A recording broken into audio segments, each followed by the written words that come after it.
Good evening. My name is Jerry Farnham. I am the author of Red at Night. I grew up right here in Booth Bay Harbor. My mother is Michelle Farnham, who was the aquatic director at the YMCA for a long time. My father is local lobsterman Fred Farnham. I graduated right here at Booth Bay Harbor. I went into the Navy after graduation. I had the opportunity and the privilege of serving this country for 8.5 years. After the Navy, I came back to Booth Bay Harbor. I worked construction for Booth Bay Home Builders. That got me financially set, so I could go to MMI, Marine McKinnell Institute in Orlando, Florida. After that, I worked at 2 different boat yards, and now I'm at D&G Machine, maintaining equipment. I would like to thank you for having me back to the Booth Bay Harbor Rotary Club. The reason I say back is because I sat in this very room some 30 years ago as a Boy Scout.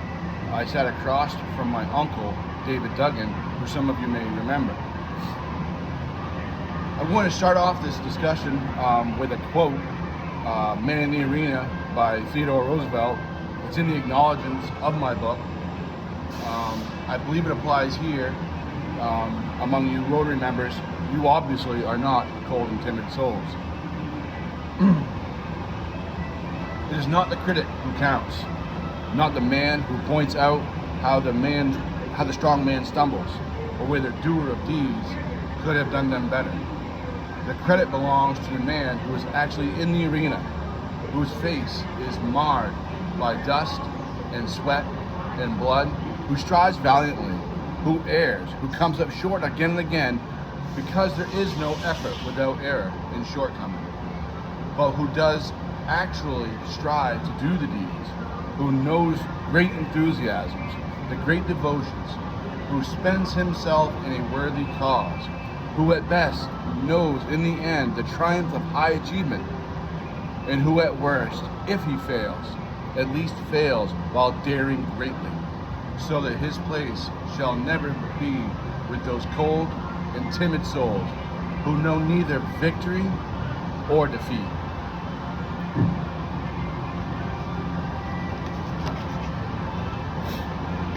I chose that quote because I had many people while I was growing up that pointed a finger at me and said I wouldn't, I couldn't, or I shouldn't. I had to ignore those types of people all my life, put my chin up and say, watch me. I had the storyline for Red at Night in my head since I was 16 going Starman with my father. I would sometimes write it down by hand, lose it, throw it away. 7 years ago, I started it again, and I didn't stop. For those of you that have not had a chance to read it yet, Red at Night is a romance novel about a local lobsterman and a Hollywood actress with some lobstering, some lobster boat racing, and drug dealing mixed in. Booth Bay Harbor isn't only the setting for my book, it's all very much a character. Its people, its places, its personality can be found in the story. I hope that people who have never visited Booth Bay Harbor will read my book and want to come and experience it for themselves. To get to see the places talked about, meet the people, and shop our stores, buy some lobster, spend some money. Other characters in the book are hybrids of people I still know or people I knew in the past. I'd like to introduce you to some of them right now. Melissa Andrews. Melissa represents an older Hollywood, back when actresses truly had to be multi-talented. They had to not only act, they had to sing, they had to dance.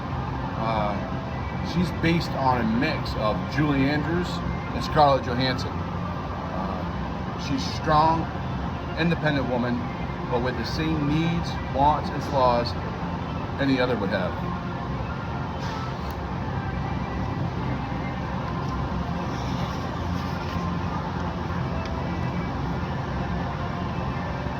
Jack Finn. Jack is who I may have been if I stayed at Booth Bay Harbor and kept lobstering. He's a driven individual like many of our hardworking lobstermen. He holds himself accountable even when things are out of his control. Russell Finn, that's Jack's dad. He is my favorite character. I absolutely love writing his dialogue and his parts. He's largely based on my late uncle, Beaver Huston, but with a little bit of my dad and my father-in-law mixed in. Russell ends up being a bit of a father figure to Melissa, teaching her that money and worth are not always related. Anne Finn, Jack's mother, Russell's wife, if you are a Maine native, you probably know an Anne Finn. Anne is the quintessential Maine woman. She can cook a Thanksgiving dinner without opening the cookbook and without breaking a sweat. She's much like our Maine coast. She's tough and rugged on the outside, but once you earn her trust, she will teach you and she will protect you. Anne also takes on a parent role to an extent. One of my favorite parts of the book is when Melissa is trying to make pancakes for Jack when they're camping.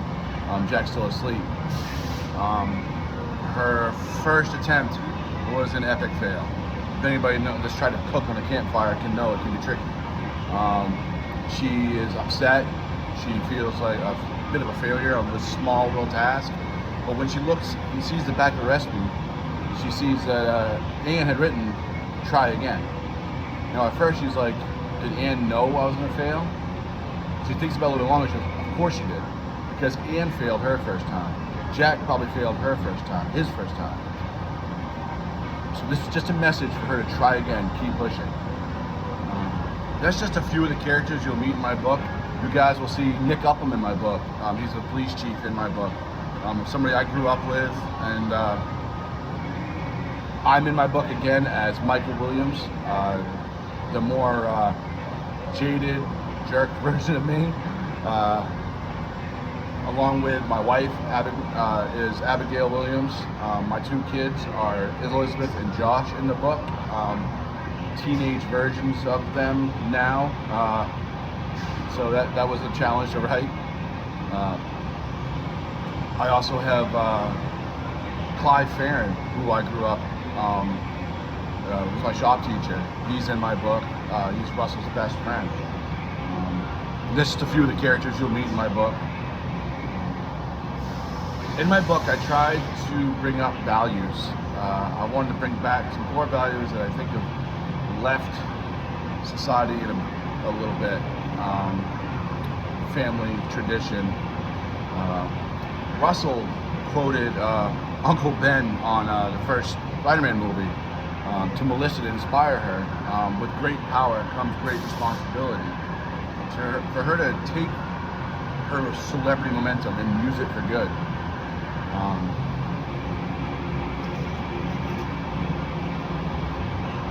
Melissa, when she's in Boothby Harbor, she goes to the high school. She has a chat with the other teenage girls. I thought that would be great to see if, like, Scarlett Johansson would come to Boothby Harbor and talk to our teenage girls about issues our girls are faced with nowadays. The Finn family breakfast. I took that idea from my favorite TV show, Blue Bloods. In Blue Bloods, they do a Sunday evening meal. The Finn family breakfast, I love breakfast, so I use breakfast. It's the family gets together, they invite friends, they do highs and lows for their past week, and they also say goals they want to achieve for the next week coming. It's just something that escapes us nowadays, I feel. Now, before I open up to questions towards me, I have a few questions for you. First of all, how many of you have read my book? Great. Thank you very much for reading. My first question is, who is your favorite character? And why?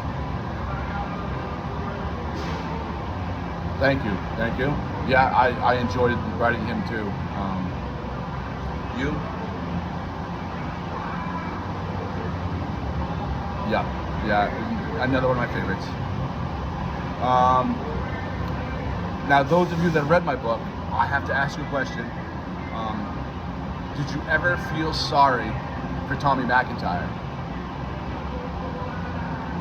Yeah, that was my goal, is in that point where I don't want to give away, I don't want to do a spoiler, but he hits that metaphorical wall where he really breaks down, and my effort there was to make the reader almost feel sorry for him.